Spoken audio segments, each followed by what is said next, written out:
Somewhere in this country, there are buildings that nobody talks about.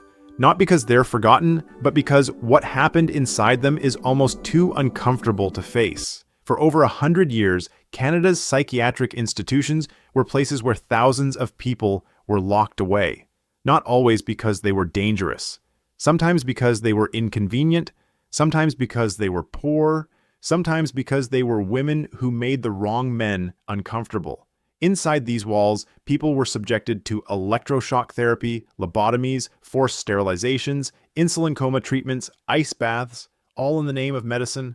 Most of those buildings are gone now, torn down, the land sold, the history buried, but some of them are still standing.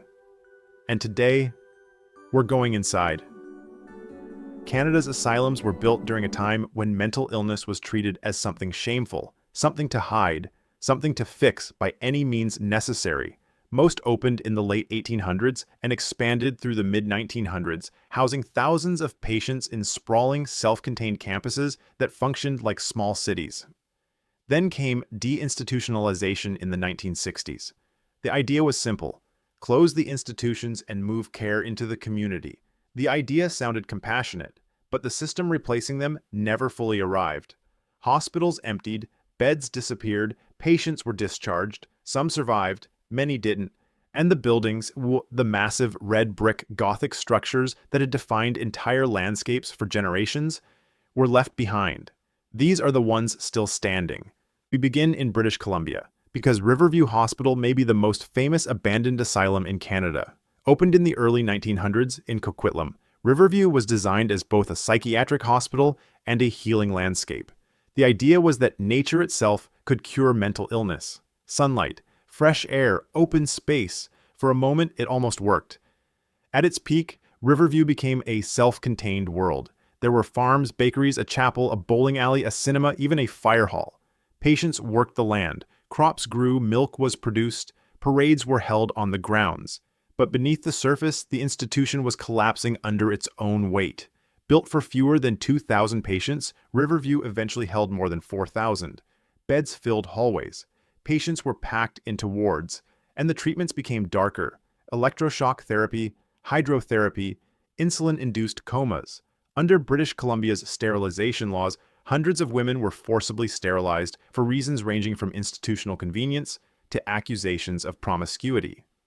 Today, Riverview still stands, guarded, gated, half-abandoned, and strangely immortalized, because the same buildings where patients once suffered are now used as film sets for television shows and movies. Deadpool 2, Riverdale, The X-Files, Supernatural. Entire scenes filmed inside the walls of a place where real people lost decades of their lives. The buildings remain, and somehow the silence around them feels heavier than ever. In London, Ontario, hidden behind trees and chain-link fencing, sits one of the oldest psychiatric institutions in Canada. The London Asylum for the Insane opened in 1870. Its most famous superintendent was Dr. Richard Maurice Buck, a man remembered both as a reformer and as a warning. He removed restraints, encouraged exercise and fresh air, believed patients deserved dignity, but he also embraced horrifying Victorian medical theories. Bucke believed certain forms of insanity could be cured surgically. Women underwent invasive gynecological operations because doctors believed female reproductive organs were connected to mental illness. More than 200 surgeries were performed. Doctors believed they were helping. Over time, overcrowding consumed the institution. New wings replaced older buildings. Patients kept arriving. The asylum expanded endlessly. Today, only fragments remain. A chapel, horse stables, the old infirmary. The buildings are decaying now, windows shattered, hallways collapsing into darkness. Urban explorers who enter the abandoned sections describe hydrotherapy tubs still sitting untouched, operating rooms left frozen in time, morgues sealed behind rusted doors.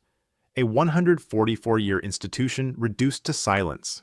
In Toronto, there's an asylum that never truly disappeared, because people still walk its hallways every day. Long before Humber College occupied the property, these red brick buildings formed the Mimico Asylum, later known as Lakeshore Psychiatric Hospital. Opened in 1889, it was built to relieve overcrowding in Toronto's mental health system. Patients spent their days doing physical labor, farming, construction, Many of the very bricks making up the buildings were laid by the patients themselves. People built the institution that confined them, and beneath the campus lies another history. More than 1,500 patients were buried on the grounds, many in unmarked graves. Some were never claimed by family, some were buried under numbers instead of names. Today, students attend lectures inside former psychiatric wards. People eat lunch where electroshock therapy was once administered. Most never realize what the buildings used to be. The asylum survived. Its patients became invisible. Then there's Weyburn, Saskatchewan, a place so strange and historically significant it almost feels fictional.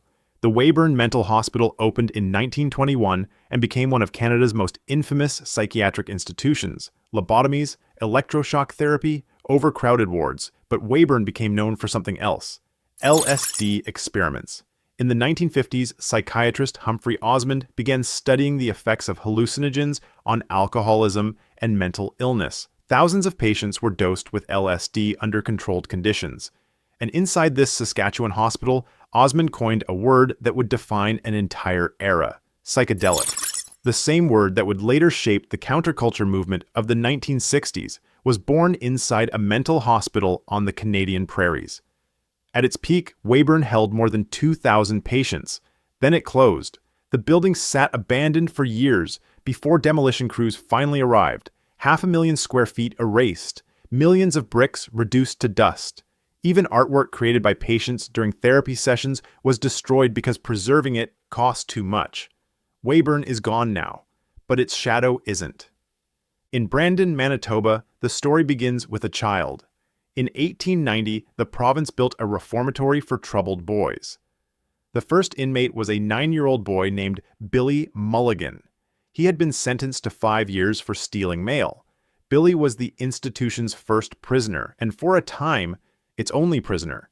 The government was embarrassed. So the building was transformed into an asylum for the insane. Billy remained there, serving his sentence, surrounded by psychiatric patients. The asylum grew rapidly. Then, in 1910, fire tore through the building. More than 600 patients were evacuated into the freezing night.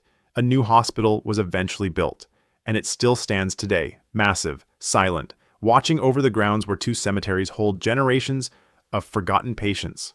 Some former residents reportedly resisted leaving when the institution finally closed in 1998, because after decades inside those walls, the asylum was the only world they knew.